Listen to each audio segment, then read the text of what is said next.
మళ్ళీ 3 శాసన మండలాలకు ఎన్నికలు వచ్చాయి. కృష్ణా, గుంటూరు, తూర్పు, పశ్చిమ గోదావరి, ఉత్తరాంధ్ర 3 జిల్లాలు. అక్కడ టీచర్సు, ఇక్కడ గ్రాడ్యుయేట్స్. నేను చెప్పాను ఫేక్ పార్టీ. ఈరోజు ఉత్తరాంధ్రలో టీచర్ ఎలక్షన్స్ ఫలితాలు వచ్చాయి.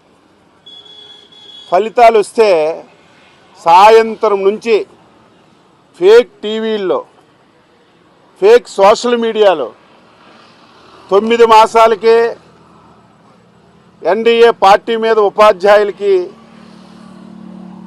మొగమాటం వచ్చింది, ఓడిపోయారని చెప్పి తప్పుడు సమాచారం, సిగ్గుమాలిన సమాచారం, సమాజం అసహించుకుంటుందని ఆలోచన లేకుండా ఇష్టం వచ్చినట్టుగా ఫేక్ ప్రచారం చేస్తున్నారు.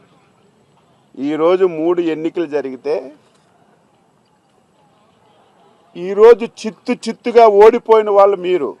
కనీసం నీ పార్టీ నుంచి అభ్యర్థులను కూడా పెట్టుకోలేనటువంటి దౌర్భాగ్యమైనటువంటి పార్టీ నీది, నువ్వు అని చెప్పి నేను తెలియజేస్తున్నాను.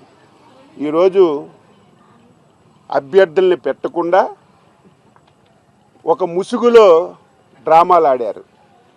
ఈరోజు ఈ 2 గ్రాడ్యుయేట్ ఎలక్షన్స్లో పీడీఎఫ్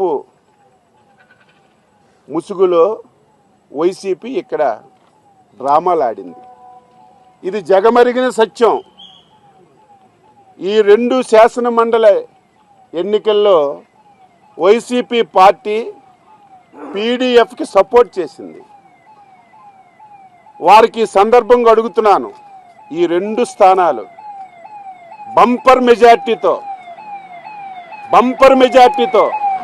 ఈ 2 స్థానాలు తెలుగుదేశం పార్టీ అభ్యర్థులు గెలుచుకుంటున్నటువంటి విషయం ఈరోజు ఈ సందర్భంగా తెలియజేస్తున్నాను. మీరు సపోర్ట్ చేసినటువంటి పీడీఎఫ్ అభ్యర్థులు చిత్తుగా ఈ 2 స్థానాల్లో ఓడిపోతున్నారు.